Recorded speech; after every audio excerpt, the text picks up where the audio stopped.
Chapter 788. What? Anon furrowed his brow in confusion.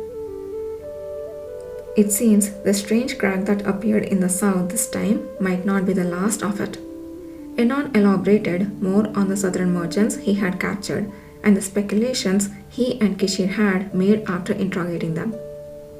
When Aton was questioned, he said it's not over. The incident has already begun. I hope not, but it reminds me of the great southern earthquake from the past life, or a similar disaster. We are preparing for the possibility, he explained. If the speculation was correct, Anon would eventually witness the crack himself. Not a pleasant thought indeed. Listening, Anon sighed as if the mere thought gave him a headache. So much has happened. Now I clearly understand why you call me, he said. Either expected him to curse in situation, but instead Anon fell silent. He crossed his arms and stared intently at the table, seemingly lost in thought. I have heard enough about the current situation. It's time to organize my thoughts. Being with Anon usually meant noisy conversations amidst his shouting. Thus, this silence was a rare moment. Not wanting to disturb Anon's contemplation, Edith silently watched him.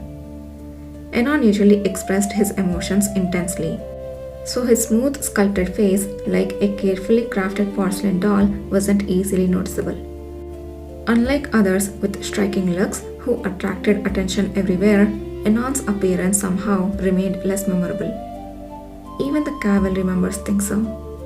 They often said Anon was handsome, but nobody delved deeper or showed excessive interest.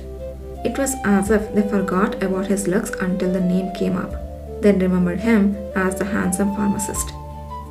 Even when comparing him to Gakane, who often became the center of attention for his looks, or Kishir, whose presence captivated everyone, Anon's unobstructiveness was peculiar, yet no one seemed to find it strange. Perhaps his ability to live freely in the Seventh Wall District, despite his appearance, without being widely recognized, was the biggest proof that he wasn't human. Suddenly, Anon lifted his head as if concluding his thoughts. Noticing either staring at him, he leaned back with a puzzled expression. Is there something on my face? No. Then why look at me like that? I was just looking. Is there a reason I shouldn't? No, but it's unusual for you. Confused and slightly suspicious, Anon rubbed his cheek as if to check for something on his face.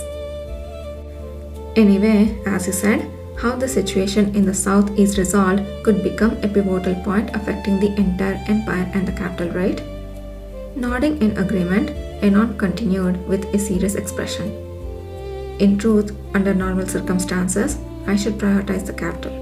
That's the duty given to a guardian who had contracted with Luma to protect the seven walls of the capital. After speaking, Anon muttered, But you know what? Upon reflection, I have realized from your story that prioritizing one's mission above all else may not always be the best approach. It's a perspective I have never considered before. Anon's gaze deepened, as if looking into a distant place. Listening to you, it's clear that the me of the past certainly lived by prioritizing my mission. I would never have left the capital, remaining indifferent to the major currents of humanity. Either knew well how Anon had lived.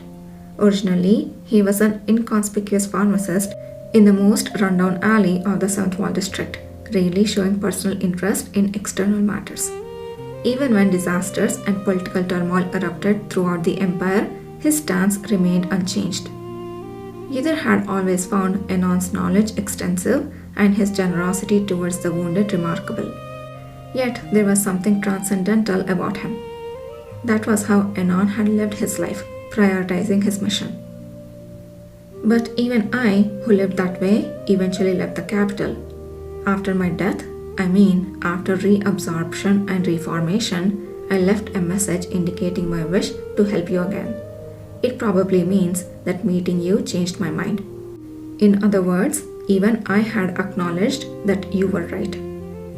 Edith's heart raced at this revelation.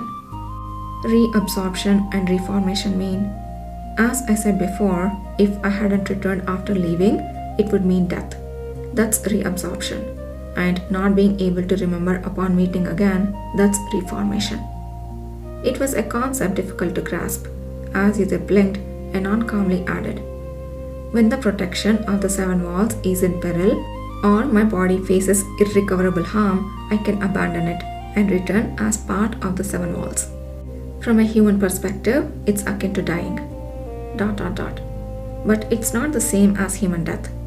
If the seven walls regain stability, depending on the circumstances, I can reform and return. However, I would be like a newborn in all aspects, including memory." It was an unimaginable explanation, yet Yuzir had to admit that Anon's last letter precisely matched this concept of reabsorption and reformation. Anon must have chosen to leave the capital believing in my words. Back then, Yuzir doubted everything and felt that no one believed his words, including Anon. Only after reading Anon's last letter did he regretfully realize Anon's sincerity, but it was too late for them to meet again. Yuzir found it hard to fathom Anon's trust in him, revealed in his last letter, and his heart to mention their reunion despite knowing he could die and leave the capital. How could he have trusted him so much? Yuzir recalled Anon, who often scolded him upon his frequent injured returns, calling himself brother. His chest tightened with emotion. Yuzir reflected on what it might have been if he had candidly shared his thoughts and objectives with Anon back then, exchanging ideas and assistance. He wondered if anything could have changed if he had been able to talk freely about the disasters and the seeds of destruction he had witnessed, like now, instead of realizing it only after death. It seemed almost comical to him now. I really was foolish. Yuzir, gazing downward, sighed deeply and then looked at Anon, grateful for the current moment made possible by not repeating the same mistakes. I have been thinking, after returning here, perhaps you, in your past life, had foreseen the day I would come back to meet you again. How could that be? I don't have such abilities. Had you experienced this reabsorption before? A few times during the period when I was still inept at handling my physical form. Anon grumbled about how those past failures had led him to establish his current way of living. Do you have any guess where you might have gone after leaving the capital? Well, that's obvious.